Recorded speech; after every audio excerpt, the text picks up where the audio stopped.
62 లక్షల మంది ప్రజల్లో మెడ్ప్లస్ బ్రాండ్ మెడిసిన్స్ కి మారడం వలన 915 కోట్ల రూపాయలు సేవ్ చేసుకున్నారు. అదే మెడిసిన్స్ అదే క్వాలిటీతో 50 to 80% డిస్కౌంట్. ఇప్పుడు అమెరికాలో భారత్ కంటే ఎక్కువ క్యాన్సర్ కేసులు ఉన్నాయి, బట్ అక్కడ మరణాలు తక్కువ. పర్ 100కి లేదా పర్ 1000కి పర్ ల్యాక్కి మరణాల విషయానికి వస్తే భారత్లో 30% మంది ఎక్కువ చనిపోతున్నారని చెప్పేసి అంచనాలు వస్తున్నాయి. దీనికి కారణం ఏంటి? సరైన ట్రీట్మెంట్ దొరకకనా, లేదా ఎర్లీ డిటెన్షన్ లేకనా, డయాగ్నోసిస్ సరిగా లేకనా? దీన్ని మనము అరికట్టాలంటే గవర్నమెంట్ తరఫున కానీ ప్రజల నుంచి కానీ మనం ఏం చేస్తే బాగుంటుంది? That's a very wonderful question అండి.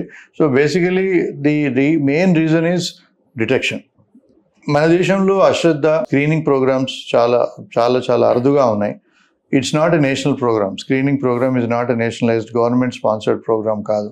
And practically also is very very difficult.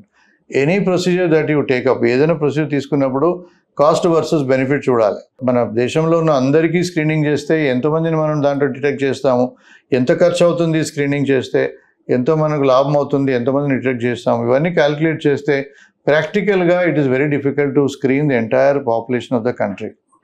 కాకపోతే కామన్ క్యాన్సర్స్కి తప్పకుండా లైక్ పాప్స్మియర్ కానీ మ్యామోగ్రామ్ లాంటివి అవి I think government should take it up from the rural areas. ఇక్కడ సిటీలో అయితే ప్రతి ఒక్కరికి అవగాహన ఉంది, they come for screening, they come.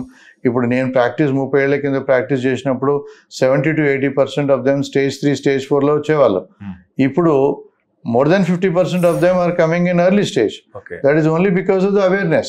గ్రామాల్లో మనం ఆ స్క్రీనింగ్ ప్రొసీజర్స్, గ్రామాల్లో వచ్చే క్యాన్సర్స్కి మన స్క్రీనింగ్ ప్రొసీజర్స్ గవర్నమెంట్ చేపట్టడం చాలా అవసరం అండి. సిటీస్లో, టౌన్లలో, హెడ్ క్వార్టర్స్లలో అవేర్నెస్ క్రియేట్ చేయడం మన బాధ్యత.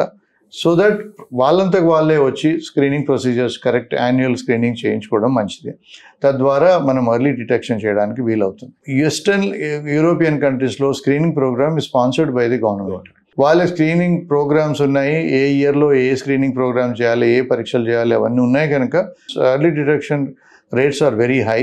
తద్వారా ఎక్కువ క్యాన్సర్స్ క్యూర్ అవుతున్నా అని మనకు స్టాటిస్టిక్స్ ద్వారా తెలుస్తుంది. కానీ స్టేజ్ వైజ్ కంపేర్ చేస్తే స్టేజ్ 1 ఇండియాలో క్యూర్ అవుతుంది, స్టేజ్ 1 అమెరికాలో కూడా క్యూర్ అవుతుంది. పరికరాలు, ఎక్విప్మెంటు, డ్రగ్స్ అన్నీ మన భారతదేశంలో అవైలబుల్ ఉన్నాయి.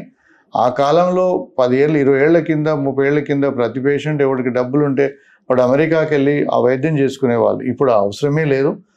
ప్రతి టెక్నాలజీ కానీ, సర్జరీస్ కానీ ఇంకా అతి జాగ్రత్తగా 2 రోజుల్లో, 3 రోజుల్లో, వారం రోజుల్లో అన్ని పనులు అయిపోతాయి.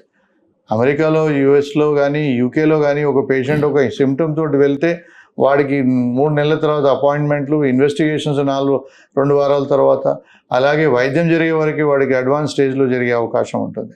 సో అవన్నీ కంపేర్ చేస్తే భారతదేశంలో వైద్యం చేయించుకోవడమే సులభము, ఈజీ అండ్ పర్సనల్ టచ్. ఓ డాక్టర్తో పరిచయం కానీ, పర్సనల్ రెస్పాన్సిబిలిటీ కానీ ఈజ్ డెఫినెట్లీ మచ్ సుపీరియర్ మన భారతదేశం.